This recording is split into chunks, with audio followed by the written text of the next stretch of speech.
This map shows the absolute heavyweights of global sugar production. Brazil leads the pack at over 43 million metric tons, but India is right behind it, generating up to 35 million tons every single year. Yet, after a decade of comfortably supplying its own people and exporting the surplus, New Delhi has abruptly authorized emergency duty-free imports. For a nation that usually dominates the market, this pivot toward foreign supply is a sharp reversal, signaling that domestic production is no longer meeting the country's immediate needs. Down at the consumer level, the math has become painful. In just 12 months, retail prices for a kilogram of sugar jumped from 46 rupees to well over 52. And the wholesale numbers look even worse. The ex-mill price, the cost right as the sugar leaves the factory, shot up from 3,900 to 5,500 rupees per quintal. That is a 40% surge packed into barely 2 months. This price shock is arriving at the exact same time India is moving into its peak festive season, with celebrations like Dussehra and Diwali driving up national demand for sweets and baked goods. If you combine explosive holiday demand with a shrinking, expensive wholesale supply, the resulting inflationary pressure would be significant without immediate government intervention. While dry weather and erratic climate patterns have certainly stressed crop yields, the main driver of this shortage is a deliberate policy shift. This diagram tracks how raw sugarcane is being redistributed under India's ethanol blending policy. Instead of sending the entire harvest to the sugar mills, massive amounts of the crop are being diverted away to produce biofuel. Every ton of cane used to generate ethanol for vehicles is a ton removed from the domestic food supply. By pushing for energy self-sufficiency, the state has created a scenario where the automotive industry is now directly competing with citizens for the exact same raw crop. To flood the market and stabilize prices, the government authorized the import of 1 million metric tons of sugar before October 31st.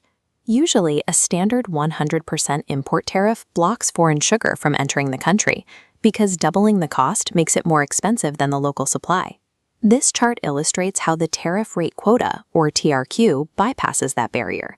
It strips away the tax penalty for this specific 1 million ton batch, dropping the cost to match domestic levels. By removing the financial penalty of importing, the TRQ acts as an artificial supply injection designed to drag down domestic prices. There is a crucial technicality to this policy. The quota only allows the entry of raw material, not the refined white sugar you buy at the grocery store. Funneling raw sugar straight into coastal facilities forces immediate processing. Knowing a wave of new supply is arriving, these refineries are incentivized to flush their existing 300,000 tons of reserve stock directly onto the open market. Simultaneously, regulators are targeting corporate demand, placing strict stockholding limits on bulk buyers like beverage and snack conglomerates. Any company consuming more than 10 tons of sugar a month is now legally prohibited from holding more than a 15-day supply. It is a two-pronged strategy, artificially accelerating the arrival of raw supply while legally capping the amount massive corporations are allowed to stockpile. Creating a sudden 1 million ton demand vacuum inside India instantly jolted the international commodity sector.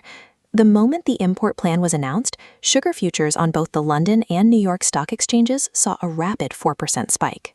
Because Brazil controls nearly a quarter of global production, it is poised to be the primary benefactor, loading cargo ships to fulfill these emergency orders. The scale of India's economy means a domestic fix doesn't stay local. It dictates the pricing for the rest of the world. This situation highlights the difficult trade-off the government manages between three conflicting interests: consumers, farmers, and sugar mills. If prices are forced too low, mills struggle and farmers aren't paid. But if wholesale costs drift too high, everyday consumers take the financial hit. While duty-free imports have temporarily relieved the festive season pressure, the new demand from the ethanol sector ensures that the competition for India's sugarcane will remain a source of market volatility for the foreseeable future.